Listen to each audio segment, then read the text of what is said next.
नमस्कार, मैं doctor A K. Soni. आज इस वीडियो में मैं आपको शहतूती रेशम कीट पालन के संबंध में जानकारी देने जा रहा हूँ।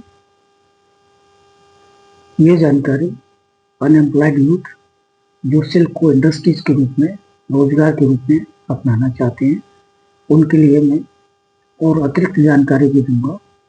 मांग और खपत के अंतर को भी बताऊंगा और इस इंडस्ट्रीज के फ्यूचर प्रोस्पेक्टिव्स को भी, आगे क्या विशेष संभावना है इंडस्ट्रीज की, उस संबंध में भी जानकारी दूंगा। तो सर्वप्रथम हम शहतूती रेशम कीट पालन को समझते हैं। इसको दो भागों में समझा जा सकता है। पहला, शहतूती वृक्षारोपण, क्योंकि शहतूती कीट का होस्ट प्लांट शहतूत का पौधा होता है, इसलिए आवश्यक है कि शहतूत पौधे की उपलब्धता सुनिश्चित की जाए।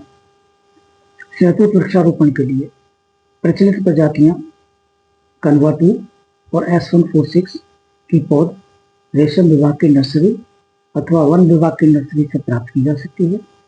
अगर आपके पास जो आपकी निजी भूमि है, तो उसमें ऐसी भूमि जिसका उपयोग आप नहीं कर रहे हैं या रिक्त पड़ी भूमि है, उसमें 1x1 का गड्ढा खोदकर कुछ गोबर की खाद डालकर नर्सरी पौध को उसमें लगा दें।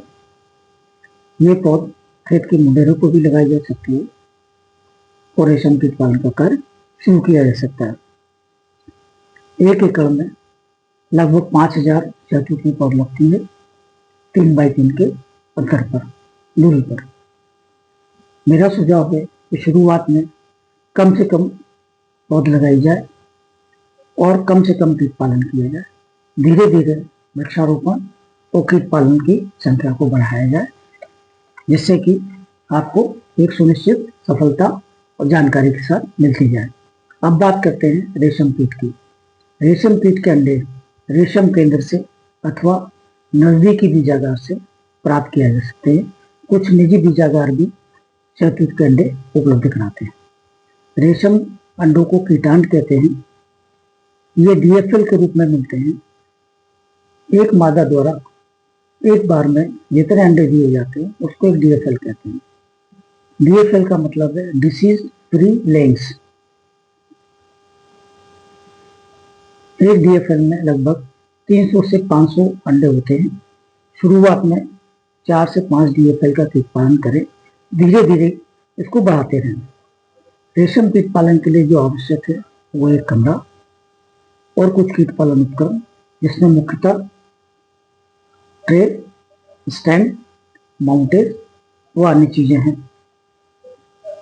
मुख्य है साफ सफाई। जितनी अच्छी साफ सफाई होगी उतना ही स्वस्थ कीड़ा आपका बनेगा और उतना ही स्वस्थ ककून आपको मिलेगा, जिसका आपको बिक्री के बाद अच्छा मूल्य मिलेगा। इसलिए आवश्यक है कि कीट पालन उपकरण, कीट पालन घर, इसको 2% फॉर्मेलिन से अच्छे से विशुद्धिकरण कर लें।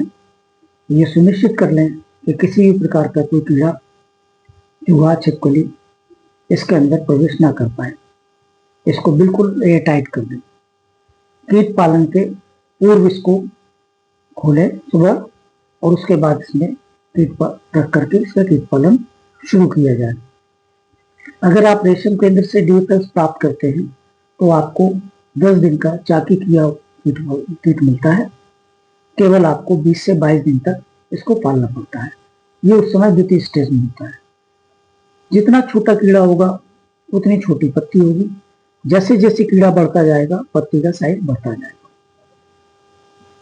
पौधे में सबसे छोटे कीड़ों को टॉप लीफ को छोड़कर 2 लीफ के नीचे की है उनको देना है प्रथम अवस्था में। उसी तरह से द्वितीय अवस्था में उसके नीचे की लीफ, तृतीय अवस्था में उसके नीचे की लीफ और चतुर्थ अवस्था में उसके नीचे की और पंचम अवस्था में उसके नीचे की लीफ। पौधे को देखकर भी आप पता लगा सकते हैं कि कीड़ा किस अवस्था में चल रहा है। 5वीं अवस्था के बाद कीड़ा फीड नहीं करता। हाँ, एक बात और बता दूं कि हर अवस्था के बाद प्रथम से द्वितीय, द्वितीय से तृतीय 1 दिन का कीड़ा उपवास रखता है, जिसको मोल्ट कहते हैं। 5वीं अवस्था के बाद सिल्क ग्लैंड से सिल्क निकलना शुरू होता है, जिसके कारण कीड़ा सेमी ट्रांसपेरेंट हो जाता है।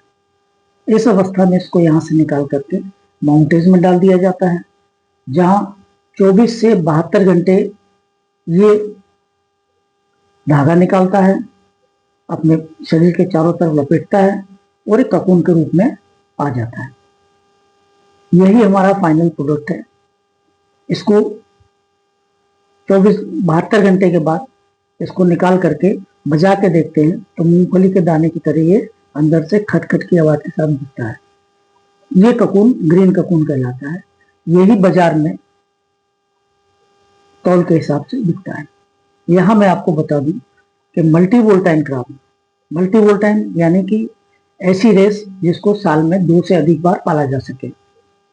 बाई वोल्टाइन क्रॉप जिसको साल में 2 बार पाला जा सके। तो एक वर्ष में मल्टी वोल्टेन भी लेते हैं, बाई वोल्टेन भी लेते हैं। मानसून फसल में मल्टी वोल्टेन होती है और बसंत फसल में बाई वोल्टेन क्रॉप लेते हैं।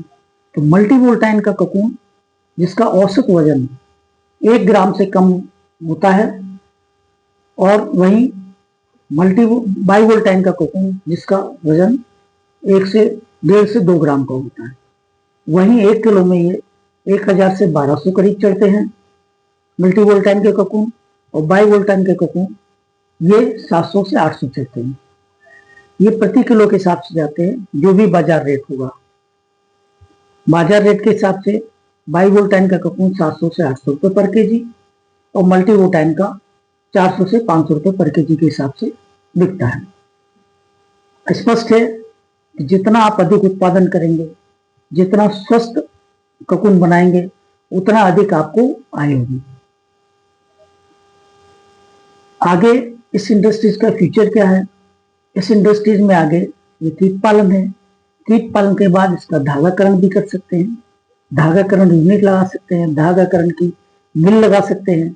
उसके बाद वीविंग होती है, बुनाई होती है, इसके बाद रंगाई होती है, डिजाइनिंग होती है। इसमें इस तरह के कई काम हो सकते हैं जिसको आप कर सकते हैं। इसमें बहुत ज्यादा पर्सपेक्टिव से मांग और उत्पादन का बहुत ज्यादा अंतर है। बनारस एकमात्र शहर जिसका मैं उदाहरण दे रहा हूं, इस शहर की डिमांड 6000 से 7000 मीट्रिक टन की है और उत्पादन बहुत कम। स्पष्ट है, जितना आप उत्पादन अधिक करेंगे, आपको और उत्पादन की संभावना है और खपत की संभावना है। इसलिए मेरा ऐसे लोगों से निवेदन है कि वो इसमें जो है उद्योग में आए, इसको रोजगार की तरह अपनाएं। और यदि आपको कोई प्रश्न है तो मुझे कमेंट के माध्यम से पूछ सकते हैं। कोई अतिरिक्त जानकारी अगर आपको चाहिए तो वो जो है आपको अगले वीडियो में आपकी जानकारी के साथ शामिल करके आपको जरूर उपयुक्त कराऊंगा। धन्यवाद।